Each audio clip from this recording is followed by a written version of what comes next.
Hi friends, this is Vinson. நம்ம சேனலுக்கு உங்களை அன்புடன் வரவேற்க. நம்ம சேனல் வந்து பார்த்தீங்கன்னா உங்களோட கெரியரை செட் பண்ணுறதுக்காக தான் 12th நிறைய இம்பார்ட்டன்ட் கொஸ்டின்ஸ் வந்து நம்ம சேனல் அப்லோட் பண்ணிட்டு இருக்கோம். கண்டிப்பாகவே நம்ம சேனல்ஸ் வீடியோஸ் எல்லாமே உங்களுக்கு ரொம்பவே ஹெல்ப்ஃபுல்லாக இருக்கும்னு நினைக்கிறேன். அப்படி ஹெல்ப்ஃபுல்லாக இருந்துச்சு அப்படின்னா உங்கள் ஃப்ரெண்ட்ஸுக்கு மேக்ஸிமம் ஷேர் பண்ணுங்கள். அது மட்டும் இல்லாமல் இந்த வீடியோ உங்களுக்கு பிடிச்சிச்சு அப்படின்னா லைக் பண்ணுங்கள், சப்ஸ்கிரைப் பண்ண முக்கியமாக மறந்துடாதீங்க. ஓகே ஃப்ரெண்ட்ஸ், இதே மாதிரி நிறைய யூஸ்ஃபுல்லான வீடியோஸ் வந்து உங்களுக்கு வரக்கூடிய நாட்களில் காத்துட்ருக்கு. ஓகே, இப்போ இந்த பேப்பர் வந்து எதுக்காக உங்களுக்கு வந்து ப்ரெசன்டேஷன் கொடுத்துருக்கோம் அப்படின்னா, இந்த demo video, live demo video வந்து எதுக்காக உங்களுக்காக கொடுக்குறோம் அப்படின்னா, அதாவது நிறைய பேர் நம்ம என்ன நினைக்கிறோம் அப்படின்னா, ப்ரெசன்டேஷன் வந்து நமக்கு ரொம்ப முக்கியமானது என்னென்னா ஹேண்ட் ரைட்டிங் வந்து நமக்கு ரொம்ப முக்கியமானது அப்படின்னு சொல்லி நம்ம நினைக்கிறோம். சரியா? ஏன்னா நிறைய பேர் எனக்கு ஹேண்ட் ரைட்டிங்னால தான் மார்க் போகுது அப்படின்னு சொல்லி நம்ம நினைக்கிறோம். ஆனால் ஒரு விஷயம் நீங்கள் நல்லா தெளிவாக நீங்கள் புரிஞ்சுக்கணும். அதாவது சில இடத்துல தான் அந்த ப்ரெசன்டேஷனும் ஹேண்ட் ரைட்டிங் நமக்கு உதவும். மற்றபடி வந்து பார்த்தீங்கன்னா, நீங்கள் என்ன எழுதியிருக்கீங்க, என்ன கண்டென்ட்டை நீங்கள் ப்ரெசென்ட் பண்ணியிருக்கீங்க, சரியா, மார்க் வந்து எப்படி கிடைக்கும் அப்படிங்கிறத இந்த வீடியோ நம்ம என்னாச்சு பார்த்தா பார்க்க போகிறோம். சரியா? அதனால் இந்த வீடியோ வந்து பார்த்திங்கன்னா, இவங்க வந்து மேக்ஸில் 84 மார்க் வந்து ஸ்கோர் பண்ணியிருக்காங்க. சரியா? அப்போ 84 மார்க் வந்து ஸ்கோர் பண்ணியிருக்காங்க. அந்த 6 மார்க் எதில் போச்சு அப்படிங்கிறத பார்க்கலாம். அதே மாதிரி இவங்க ப்ரெசன்டேஷன் வந்து ரொம்ப பெரிய அளவுக்கு, ஹேண்ட் ரைட்டிங்கும் அதே மாதிரி வந்து பார்த்திங்கன்னா ரொம்ப பெரிய அளவுக்கு இருக்குது அப்படின்னு நம்ம சொல்ல முடியாது. ஆனால் அவங்க எழுதியிருக்க எல்லாமே என்ன பண்ணியிருக்கான்னு பார்த்தா பர்ஃபெக்டாக என்னாச்சு பார்த்தா எழுதியிருக்காங்க. அதனால தான் அவங்களுக்கு இந்த மார்க் வந்து என்னாச்சு பார்த்தீங்கன்னா கிடச்சிருக்கு. சரியா?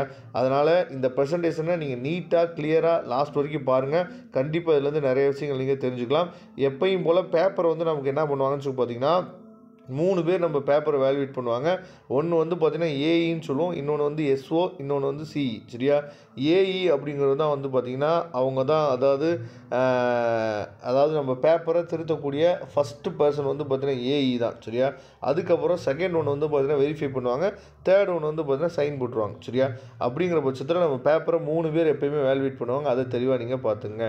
ஓகே, இப்போ இவர் 1 வேர்ட் ப்ரெசென்ட் பண்ணியிருக்கிறது நல்லாவே பண்ணியிருக்காரு. இருந்தாலும் நான் இந்த பேப்பரில் என்ன சொல்ல போகிறேன் அப்படின்னா, இந்த பேப்பரில் நீங்கள் என்ன மாற்றிக்கணும், இந்த பேப்பரில் என்ன ஃபாலோ பண்ணணும் அப்படிங்கிறது தான் இந்த வீடியோவில் நம்ம சொல்ல போகிறோம். சரியா? இப்போ நீங்கள் இந்த பேப்பரில் நீங்கள் என்ன பண்ணியிருக்கலாம் அப்படின்னா, அதாவது ஆப்ஷன் இருக்குது பார்த்தீங்களா, ஆப்ஷனுக்கும் ஒரு மார்ஜின் போட்டு நீங்கள் எழுதியிருக்கலாம். ஏன்னா ஏற்கனவே ரூல்ஸ் வந்து மாற்றிட்டாங்க அப்படிங்கிறது உங்களுக்கு நல்லாவே தெரியும். என்ன ரூல்ஸ் மாற்றிட்டாங்க அப்படின்னா, அதாவது கொஸ்டின் நம்பர், ஆப்ஷன், ஆன்சர், இது 3மே கரெக்டாக இருந்தால் மட்டும்தான் நமக்கு வந்து 1 மார்க் கிடைக்கும். சரியா? அதனால் அந்த ஆப்ஷனுக்கு ஒரு கோடு போட்டு எழுதுனீங்கன்னா ரொம்ப நல்லாயிருக்கும். அதே மாதிரி நான் ஏற்கனவே நிறைய வீடியோ சொல்லியிருக்கேன். இந்த மாதிரி சைடு, அதாவது ரஃப் ஒர்க் வந்து பார்த்திங்கன்னா இந்த மாதிரி சைடில் நீங்கள் பண்ணாதீங்க. பார்த்தீங்களா எது வரைக்கும் வந்துடுச்சு பார்த்தீங்களா?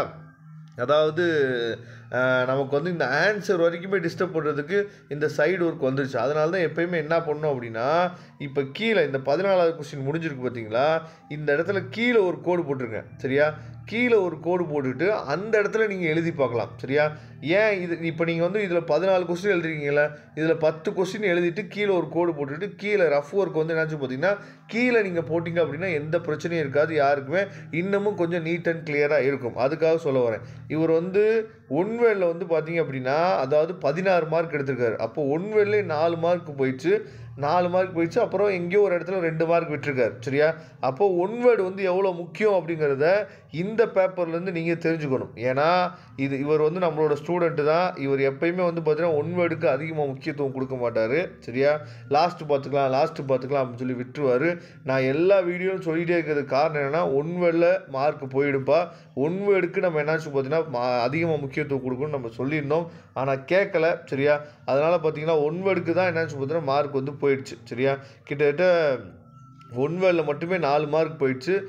அந்த 1 வேர்டில் ஒரு 4 மார்க் வந்துச்சுன்னா இன்னும் 86 வந்திருக்கும். 88 வந்திருக்கும்.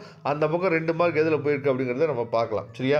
ஓகே, இப்போ 2 மார்க் கொஸ்டின்ஸ் வந்து பார்த்திங்க அப்படின்னா, நாம் எப்போயுமே 1 வேர்டுக்கு என்ன சொல்கிறேன்னா, ஃபஸ்ட்டு பேஜில் 10 1 வேர்டு எழுதுங்க, செகண்ட் பேஜில் 10 1 வேர்டு எழுதுங்க. அதுதான் ரொம்ப நீட் அண்ட் கிளியராக இருக்கும். இதை நீங்கள் ஃபாலோ பண்ணிங்க. நான் திரும்பவும் சொல்கிறேன், அந்த ரஃப் ஒர்க்கை அந்த பேஜுக்கு கீழே நீங்கள் போட்டு எழுதுங்க. அது ரொம்ப ஈஸியாக இருக்கும். சரியா? அதை பார்த்துங்க. அதுக்கப்புறம் பார்ட் 2. சரியா? 2 மார்க் கொஸ்டின்ஸ்லாம் சூப்பராக நீட்டாக கிளியராக என்னாச்சு போது எழுதியிருப்பார். இவரோட ஹேண்ட் ரைட்டிங் வந்து அதாவது ப்ரெசன்டேஷன் வந்து ரொம்ப அளவுக்கு பெருசாக இருக்கா அப்படின்னு சொல்லி கேட்டிங்கன்னா கிடையாது. ஆனால் எழுதுனதை நீட்டாக எழுதியிருப்பார். அதுதான் இவர்கிட்ட இருக்க மிகப்பெரிய ஒரு ப்ளஸ். சரியா? அதை தெளிவாக பார்த்துங்க. இப்போ இந்த இடத்துல என்ன மிஸ்டேக் விட்டுருக்காரு அப்படின்னா, இந்த மாதிரி 2 லைனை கொண்டு வந்துட்டு அடுத்த பேஜுக்கு கொண்டு போகக்கூடாது. சரியா? ஒருவேளை இதை பார்த்துட்டு ரைட் போடலாம். இல்லைன்னா இங்கனக்குள்ளேயே பார்த்துட்டு என்ன பண்ணுவோம் வச்சு பார்த்தீங்கன்னா இந்த 2 ஸ்டெப்புக்குரிய ஸ்டெப் மார்க்கை கொடுக்காம என்ன பண்ணிடுவாங்க, விட்டுட்டு இந்த இடத்துல மார்க்கை போட்டு முடிச்சிடுவாங்க. சரியா, அந்த மாதிரிலாம் நிறைய நடந்திருக்கு. அந்த மாதிரி மிஸ்டேக்ஸ் வந்து உங்களுக்கு வரக்கூடாது, அதை தெளிவாக நீங்கள் பார்த்துங்க. சரியா, மற்றபடி 2 மார்க்ஸ் எல்லாமே சூப்பராக எழுதியிருக்காரு. அதே மாதிரி எங்கேயுமே என்னாச்சு பார்த்தா ஒரு அடித்தல் எதுவுமே கிடையாது. சரியா, அதை தெளிவாக நீங்கள் பார்த்துக்குங்க. சரியா, சூப்பராக ப்ரெசென்ட் பண்ணியிருக்காரு. அதுக்கப்புறம் இந்த இடத்துல பாருங்கள், இப்போ பார்ட் 3 வந்து ஆரம்பிச்சிருக்காரு. சூப்பராக ஒரு ஃப்ரெஷ் பேஜில் ஆரம்பிச்சிருக்காரு. சந்தோஷம். சரியா, எந்த பிரச்சனையும் இல்லை. சூப்பராக ஒரு புது பேஜில் ஆரம்பிச்சிருக்காரு. ஆனால் இந்த இடத்துல இது உங்களுக்கு தெரியும் நினைக்கிறேன். ஏதாவது நீங்கள் வந்து பப்ளிக் எக்ஸாம் நீங்கள் 11th எழுதியிருக்கீங்க, அதனால் எந்த பிரச்சனையும் இல்லை. சரியா, ஏதாவது நீங்கள் அடிச்சிங்க அப்படின்னா இது என்னால் அடிக்கப்பட்டது அப்படின்னு சொல்லி நம்ம எழுதணும். சரியா, அது நீங்கள் ஃபாலோ பண்ணிங்க, அது நல்லா உங்களுக்கு தெரிஞ்சுக்கணும்னு நான் நினைக்கிறேன். இப்போ நான் ஏற்கனவே சொல்லியிருக்கேன், இந்த மேட்ரிக்ஸ் சாப்டர். சரியா, இந்த மேட்ரிக்ஸ் சாப்டரில் நம்ம எந்த செம்மை ஸ்டார்ட் பண்ணிவிட்டு இடையில நம்ம மிஸ்டேக் வந்தாலும் பயப்படாதீங்க.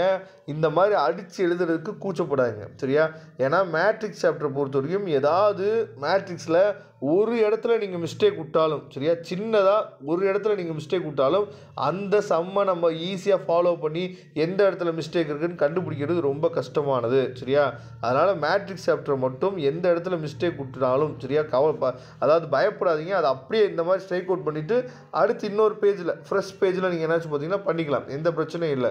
இது என்னால் அடிக்கப்பட்டது அப்படின்னு சொல்லி எழுதிடுங்க கண்டிப்பாக. சரியா, அதுக்கப்புறம் 3 மார்க் கொஸ்டின்ஸ் எல்லாமே வந்து சூப்பராக என்னாச்சு பார்த்தீங்கன்னா பண்ணியிருக்காரு. கிளியராக, அதாவது எந்த இடத்துல மிஸ்டேக் இல்லாமல் நீட்டாக போட்டு முடிச்சிருக்காரு. இது வரைக்குமே அவர் பார்த்த எல்லாமே என்னாச்சு பார்த்தீங்கன்னா நீட்டாக பண்ணி முடிச்சிருக்காரு. ஆனால் இவர் பண்ண பிளெண்டர் மிஸ்டேக்ஸ் என்னென்னா அங்கங்கே எழுதி வச்சுருக்காரு பாருங்கள் இந்த மாதிரி. சரியா, அதாவது ரஃப் ஒர்க்கை வந்து பார்த்திங்கன்னா அங்கங்கே இந்த மாதிரி எழுதி வச்சுருக்காரு. இதை நம்ம பண்ணவே கூடாது. சரியா, இந்த பேப்பர் திருத்துறவங்க ரொம்ப பொறுமையாக திருத்திருக்கனால என்ன பண்ணலன்னு அதை பற்றி எனக்கு கண்டுக்கல, ஒரி பண்ணிக்கல. இருந்தாலும் நீங்கள் என்ன பண்ணக்கூடாதுன்னு சொல்லி பார்த்தீங்கன்னா இந்த மாதிரி ரஃப் ஒர்க்கை இந்த இடத்துல இப்படி உள்ள சம்முக்குள்ளெல்லாம் கொண்டு வந்து போடக்கூடாது. கீழே ஒரு கோடை போட்டு தயவுசெய்து பண்ணுங்கள். சரியா, அதுதான் நீட் அண்ட் கிளியராக இருக்கும். சரியா, அதை நீங்கள் ஃபாலோ பண்ணுங்கள். அதுக்கப்புறம் 5 மார்க்ஸில் இந்த சம்முக்கு தான் அவர் என்ன பண்ணியிருக்காருன்னு சொல்லி பார்த்தீங்கன்னா 2 மார்க்கை விட்டுருக்காரு. 41ல் பி கொஸ்டின். சரியா, 41ல் பி கொஸ்டின் வந்து பார்த்திங்கன்னா 2 மார்க்கை விட்டுருக்காரு. அதாவது இந்த இடத்துல பாருங்கள், அவ்வளோ தூரம் நல்லா எழுதிட்டு இந்த இடத்துல சப்ஸ்டியூட் பண்ணுறதுல தப்பாக விட்ருக்காரு.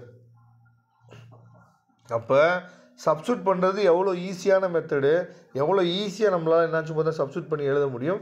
ஆனால் இந்த இடத்துல என்ன பண்ணியிருக்காரு, சப்ஸ்டியூட் பண்ணதில் மிஸ்டேக் விட்டார். சரியா, அதுதான் இவர் பண்ண ஒரு மிஸ்டேக்.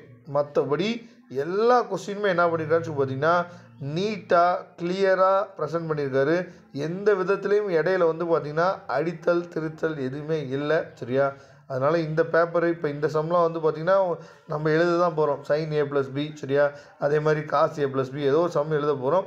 இது நம்ம சொல்லி கொடுத்த மெத்தட். சரியா, நாம் இந்த மாதிரி தான் ரவுண்டை போட்டு என்னாச்சும் பார்த்தீங்கன்னா சொல்லி கொடுத்துருப்போம். நம்ம சேனலில் வீடியோஸ் இருக்குது, அதை நீங்கள் பார்த்தீங்கன்னா உங்களுக்கு தெரியும். சரியா, புக்கில் இருக்க மெத்தடை விட இந்த மெத்தட் ரொம்ப ஈஸியாக இருக்கும். சர்க்கிள் போட்டு நம்ம பண்ணோம் அப்படின்னா ரொம்ப ஈஸியாக இருக்கும்.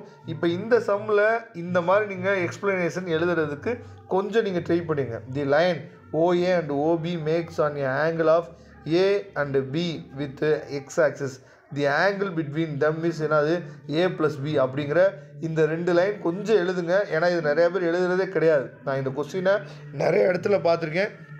இந்த கொஸ்டினுக்கு வந்து பார்த்திங்கன்னா இந்த மாதிரி பசங்க வந்து எழுதுறதே கிடையாது. அதனால் இந்த விஷயத்தை நீங்கள் என்னாச்சும் பார்த்தா ஃபாலோ பண்ணுங்கள். கண்டிப்பாக இதில் மார்க் வந்து குறைக்கிறதுக்கு வாய்ப்புகள் வந்து இல்லை. சரியா, அதனால் கொஞ்சம் நீங்கள் பார்த்துங்க. அதே மாதிரி எல்லா கொஸ்டின்ஸுமே நீட் அண்ட் கிளியராக சூப்பராக பண்ணியிருக்கிறாரு.